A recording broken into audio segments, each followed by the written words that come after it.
Hi everybody, my name is June. I'm the Wellness Community Builder here at Mandela Partners. And some of the work I do includes creating accessible, seasonal, healthy recipes for y'all to try out.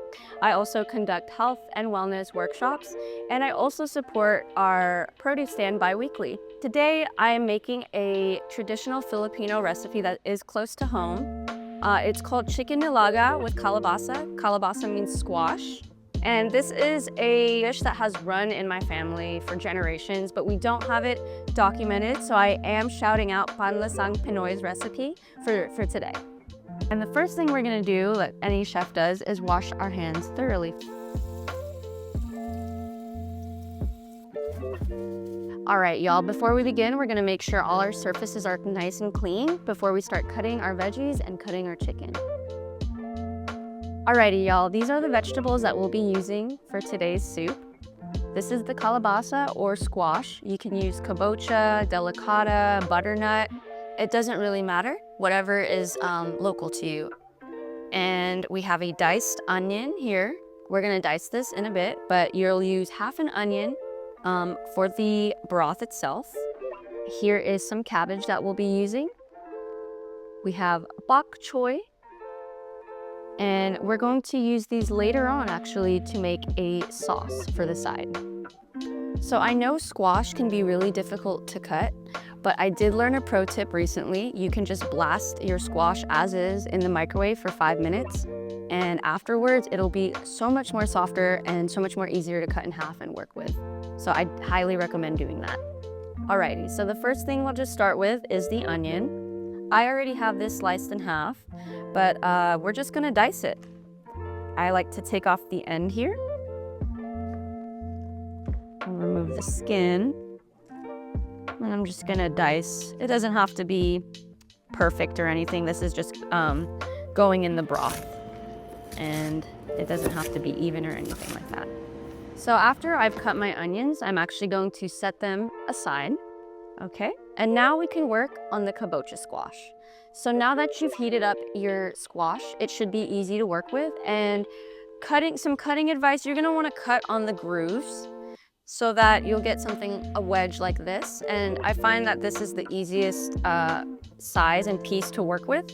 And all we're gonna do is we're gonna remove the skin around the sides. It's pretty simple.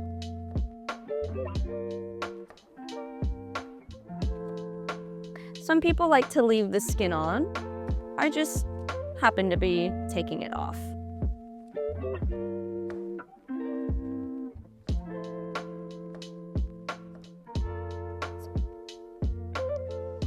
Okay, so with the skin being gone, we want some bite-sized pieces. They don't have to be perfect or anything, but something that looks like this.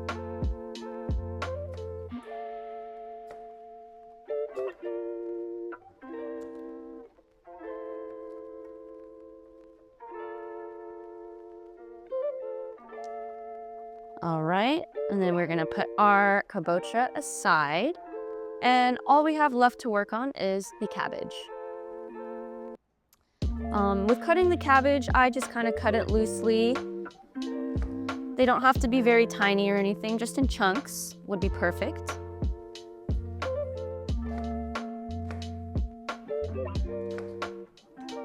All right, and I'm gonna set my veggies aside. All right, and the next vegetable we're going to start is the bok choy. You're gonna wanna just take them apart. We're not cutting them, we're just taking them apart here. And you actually wanna just do this. After you do this, you want to rinse your bok choy, and you wanna make sure all the veggies that you use in the soup are always rinsed. It's ideal to take them apart first because, you know, dirt does get stuck here, so I like to deconstruct it and then rinse it right after. So I've rinsed the cabbage already. We are going to rinse the bok choy here, and I want to give a shout out to East 14th Kitchen and Eatery for hosting us today. And yep, we're just gonna rinse the bok choy thoroughly as possible. You want to get out all the dirt, all the grime, so we don't want that in our soup. Alrighty, so we're almost done prepping all our veggies. This is for the sauce that we're gonna make at the end. We're gonna use green onion and we're gonna use lemon. So simple, you're just gonna cut the green onion, cut it just like this. And won't need too much, but we'll set it aside. All right, and then simply we're just going to slice a lemon in half. I like to roll out my lemons before I slice them. It just helps for squeezing out the juice later on. And I won't need much. I'll just need the slice and I'll put that aside. Alrighty, so the next part, we're gonna be cutting our chicken. I have changed chopping boards for this. And I've already prepped my chicken, meaning I've washed it with vinegar and some water. And I like to do this to clean the chicken. This is up to you, but you can always use a lemon, a lime, or white vinegar, apple cider vinegar, any acid will do to clean a chicken. Alrighty, so as I prep the chicken, I'm actually gonna choose to wear some food grade gloves.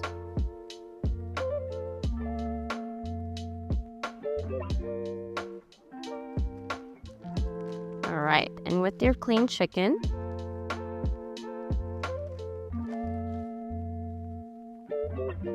we're just going to dice the chicken into bite-sized pieces. Something like this.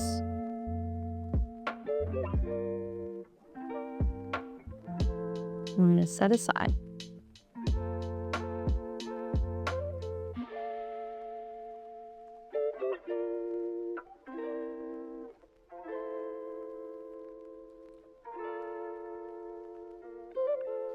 So one thing to note about the chicken, today I chose chicken thighs, but you're welcome to use chicken drumsticks, chicken wings, whichever you'd like.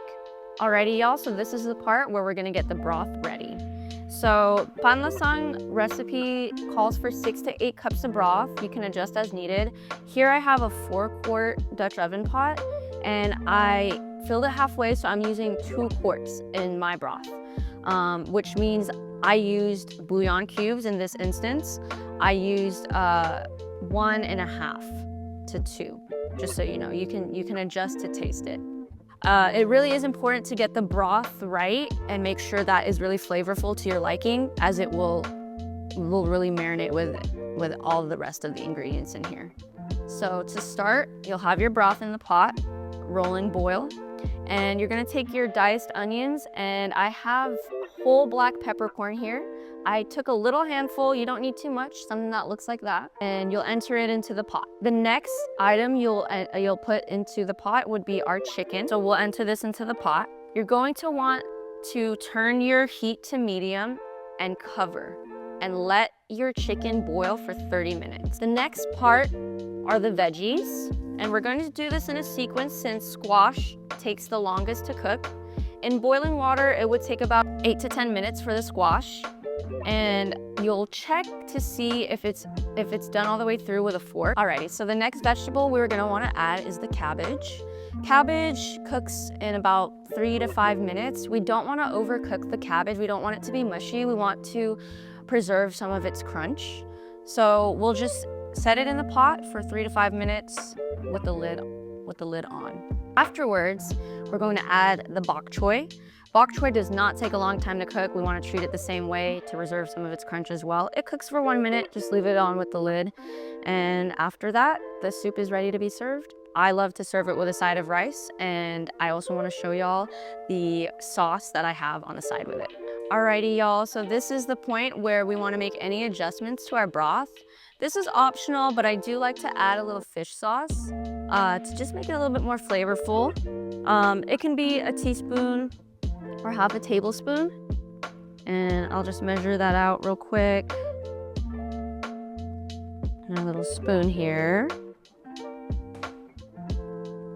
You guys want to be careful when you open up the pot. It will be very hot. Alrighty, so this is the sauce, the homemade sauce that I like to make. It's equal parts soy sauce and lemon and a little bit of fish sauce, and I'll show you how to make it right now. Add about 3 teaspoons of soy sauce. And I will add our lemon here. Just a lemon wedge will do.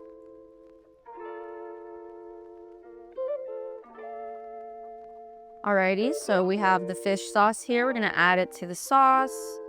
And then that's it for the dipping sauce. It's very simple, but it really does enhance the soup experience so much more. So I highly recommend trying it if you can. Nutrition highlights here. Bok choy is low in calories, but contains many antioxidants and vitamins A and C, as well as iron and calcium. Squash contains fiber and many vitamins and minerals. It can also help with skin health, immunity, eye health, and even blood sugar and blood pressure regulation. Cabbage is packed with a ton of nutrients that reduces inflammation, improves digestion, manages diabetes, and also promotes bone health. Chicken broth has many nutritional benefits, including boosting your immune system, supporting digestive health, and even joint health from the collagen in the chicken bones.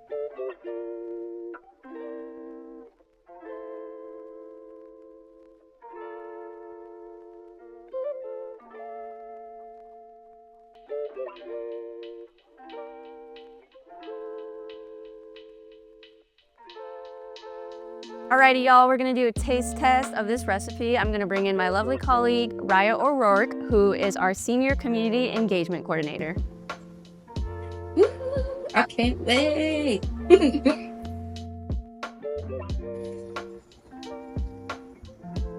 Ooh, that's good. Alrighty, y'all, thank you for joining me today in making one of my favorite dishes, Chicken Nilaga with kalabasa. I want to give a special shout out to Mandela Produce Distribution for providing us with the produce we use today. A special shout out to Mandela Partners and my team for being here. Shout out to Chuck, Raya, Aaliyah for being here today. And shout out to East 14th Kitchen and Eatery for hosting us here today. And yeah, thank you all for joining in and tuning in. If you do end up making this recipe, please let us know what you think in the comments below. Please feel free to stop by one of our produce stands. We are at La Escuelita on Tuesdays from 2 to 4 p.m. We're also here at East 14th Kitchen and Eatery from 2 to 4 p.m. on Thursdays. And catch us in front of the West Oakland Public Library on Fridays from 1 to 3.